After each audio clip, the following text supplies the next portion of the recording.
L'hésitation te paralyse. Le doute assassine tes rêves. Tu hésites, tu n'oses pas faire ce premier pas. Ce premier pas qui fera toute la différence.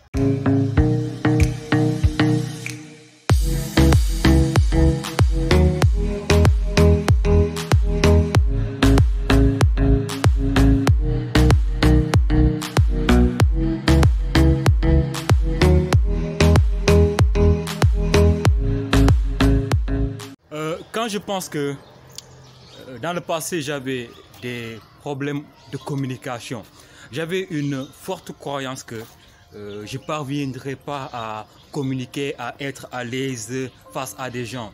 Je ne parviendrai pas un jour à exprimer mes idées, à dire réellement ce que je pensais. J'étais mauvais en communication.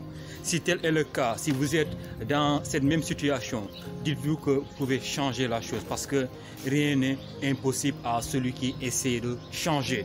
Ok, on va voir quelques outils aujourd'hui qui vont vous permettre donc de vous améliorer, de changer. Le premier outil ici, c'est de faire un travail sur soi, c'est-à-dire de changer votre posture, votre habillement, votre façon de respirer, votre langage, parce que le langage que vous avez n'est pas adéquat à ce que vous voulez faire ou bien à ce que vous voulez dire aux autres. Il faudra changer cela, c'est très important parce que communiquer, changer, être à l'aise, parler sans stress, sans trac, c'est quelque chose qui se travaille. On ne se lève pas du jour au lendemain pour être un bon communicant. Le deuxième outil, c'est de vous faire aider par quelqu'un qui est expérimenté. Par exemple, un coach qui est dans le domaine comme moi. Parce que moi, j'avais des difficultés quand je m'apprêtais à être face à des gens. Au début, même si j'avais des choses que j'ai préparées, que j'ai parcourisées, quand je suis face à des gens, j'oublie. Il y a le trac, voilà. Il y a le stress qui m'envahit, les paramètres intérieurs qui ne sont pas équilibrés. C'est important, n'est-ce pas? Parce qu'il y a le minimum. Avoir une bonne posture, une posture imposante, comment gérer sa respiration, de gérer le stress, ce déséquilibre des paramètres intérieurs, c'est important. Ok? Donc faites-vous aider par quelqu'un que vous admirez, payez un coach. Voilà, c'est important parce que des fois, il y a ces choses qu'on ne peut pas régler par nous-mêmes. On a tous besoin de nous faire aider par quelqu'un qui est dans le domaine, par quelqu'un qui est expérimenté, par quelqu'un qui a suivi le processus. C'est important. Il ne faudra pas apprécier, mais il faut vivre le processus. C'est une obligation. Quelqu'un qui veut changer, quelqu'un qui veut s'améliorer dans le domaine où il veut évoluer ou bien faire des choses, il y a le minimum, il y a un prix fort à payer, c'est très important. Okay? Le troisième outil, c'est s'informer. Aller suivre des formations, des séminaires, un masterclass ou bien un mastermind, c'est dans le domaine. Des gens au niveau internet ou bien présentiel, il y a des gens qui font cela.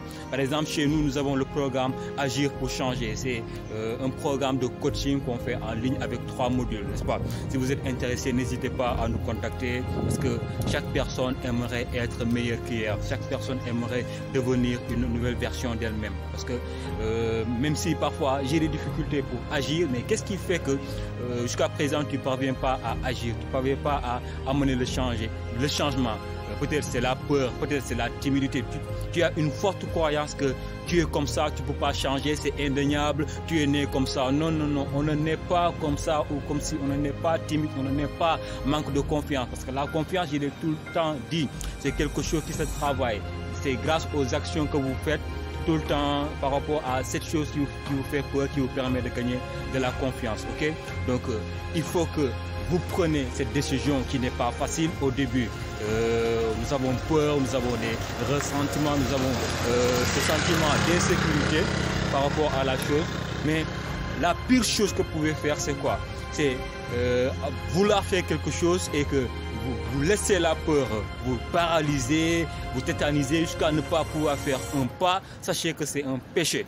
Avoir des pensées négatives tout le temps par rapport à une chose, par rapport à quelque chose que vous voulez faire ou bien par rapport à vous-même, c'est un péché, n'est-ce pas? Donc ça, je l'ai su le jour que j'ai lu ce livre extraordinaire de Napoléon Hill, Plus malin que le diable. C'est un livre extraordinaire. Je vous le conseille, allez chercher ce livre et lisez ce livre. Donc le dialogue entre Hill et le diable, c'est un dialogue stupéfiant, je te jure. N'est-ce pas? C'est autre chose. Donc, et le dernier outil, c'est quoi? C'est l'action.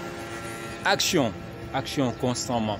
Moi, je suis arrivé à ce stade, c'est parce que tout le temps, malgré la peur, malgré l'hésitation, malgré les doutes que j'avais par rapport à moi ou bien envers ces choses que je voulais faire, je passais toujours à l'action. Même si en premier lieu, je ne parvenais pas, j'échouais, je venais, je recommençais, je travaillais constamment et je me mettais à l'action. Parce que l'action a changé ma vie. L'action est ce qui crée des résultats, ça je vous le dis. Si vous ne passez pas à l'action, vous pouvez accumuler toutes les connaissances qu'il faut par rapport à cette chose, à ce domaine, à ce que vous voulez faire. Mais jamais si vous ne passez pas à l'action, jamais, au plus grand, jamais vous n'y arriverez à faire quelque chose. Ok? Donc, action massive. Le changement demande quelque chose. Le donner et le recevoir. Il faut donner afin de recevoir, c'est très important. Allez, bof!